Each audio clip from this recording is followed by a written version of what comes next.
Hello, Tom Mulcair. Hello, Trudy Mason. What a thrill to be on with you. It's been a Oh, while. oh, you're nice. It's been a lot of fun filling in for Aaron. Last week, I filled in for Elias, and that's a different type of shift. And this is different in another way. And both of them are a very nice change from news every now and then. I Yeah. really do love my news gig, but it's kind of Well, so do fun. we, by the way. We love listening to you. Oh, that's nice of you to say. All right. Well, we have plenty to talk about today. Let's start with that court decision today. Yeah. Pat King found guilty of 5 charges in connection with the Freedom Convoy, including mischief, counseling to commit intimidation, and obstructing a Right. police officer. He was smiling when he came out of the courtroom today. I don't know what he was smiling about because he's still yet to be sentenced, and I think he's going to be put in the slammer. I'm going to wait and see what the judge decides, but based on that number of convictions, I wouldn't be surprised at all to see him get jail time. Look, this was an important case, not in and of itself, but in the context of what happened, the Freedom Convoy, because especially politically, let's not forget, Mr. Poilievre was bringing coffee and donuts. He didn't think there was anything wrong with this stuff. Well, there was, and the courts have now looked at it and beyond a reasonable doubt determined that this person broke the law. And these are a whole series of offenses dealing with the Freedom Convoy. And I'm not trying to say that Poilievre agreed with everything that everybody did, but let's not kid ourselves. We know which side he was on in this whole mess. So this is not the first time there have been convictions, and it's very important because law enforcement was really being put to the test here. There was so much pushback and, saying we haven't done anything wrong. Yeah, you've done something wrong. You broke the law. And so one of the figureheads of this movement, this so-called Freedom Convoy, getting banged out in court today, I think it's extraordinarily important for the rule of law in Canada.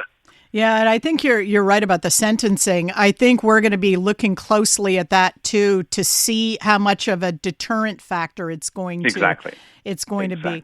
Although we learned a lot from that, I think, from a policing point of view, because I think the tactics that police departments have used since then to deal with that type of protest, big convoys, long lines of cars or trucks coming into a community, they handle it completely differently now. And I doubt we would be able to see another convoy. The proof of your point, and you're completely right, is that when the same group of cuckoo birds decided they were going to do the same thing in Quebec City. Remember when Rambo was calling all the trucks to come to Quebec City? Sûreté de Quebec just shut down the access roads, told them where they were allowed to park, making it very clear that they were going to be arrested, their trucks were going to be towed, and it didn't happen. So yes, they've learned a lot from that, and there was the total breakdown of the command structure within the City of Ottawa Police. It was unprecedented. The chief of police was fired, basically, right in the middle of it.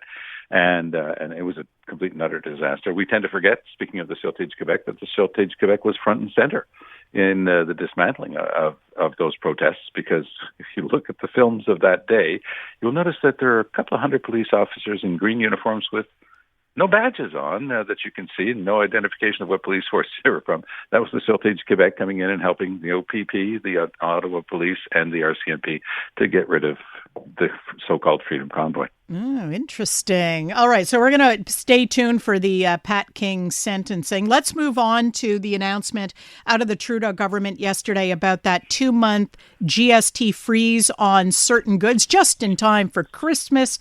Your Christmas booze, your Christmas chocolate, candy, lots of kids stuff covered, as well as restaurant meals and so on.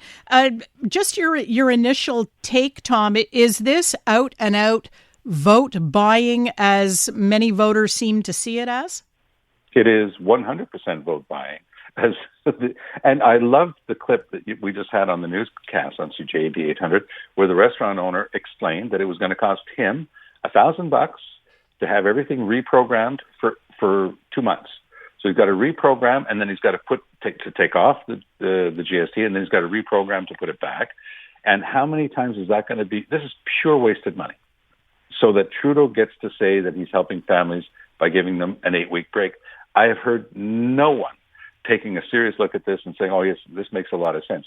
Éric Girard, Quebec's finance minister, who is anything but a rabid partisan. He's just a very good economist who does his best with a premier who doesn't know how to count, who used to boast that he was an accountant.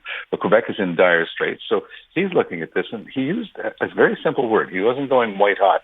He just said, this really looks improvised. And he says, as an economist, I really don't like things that are improvised. And I think that it didn't have to be hit harder than that.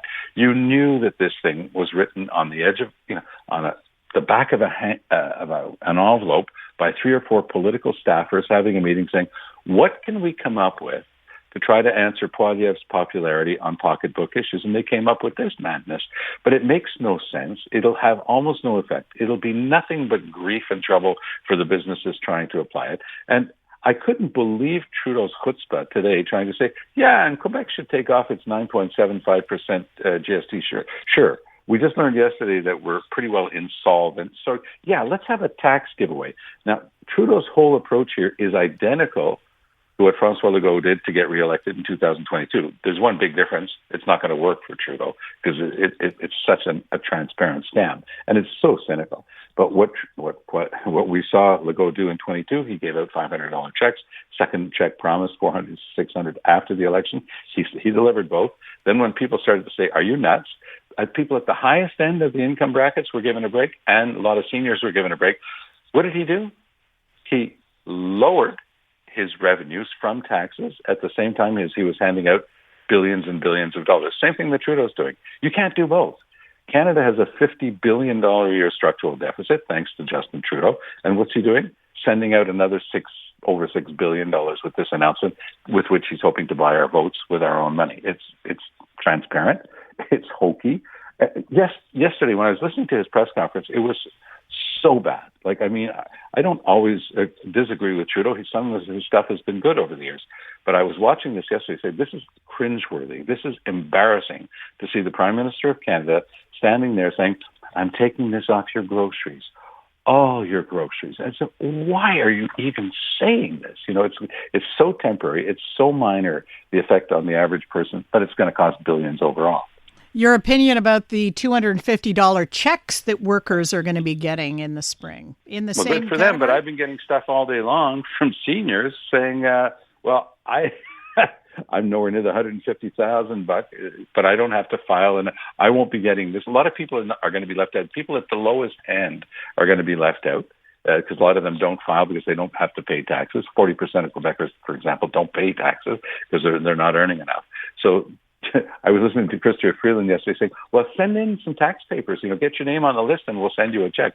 It was lame, Trudy.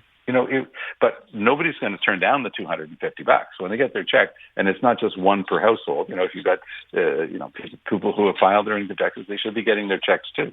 But the whole thing is just such an obvious attempt to get Canadians on side for the poor Liberals, who are now 22 points behind the Conservatives, and this is the best they can come up with. I think that I'm going to keep an eye on the next polls to see if this has any effect. I don't think it will. Tom Mulcair, always a pleasure. Great to talk to you.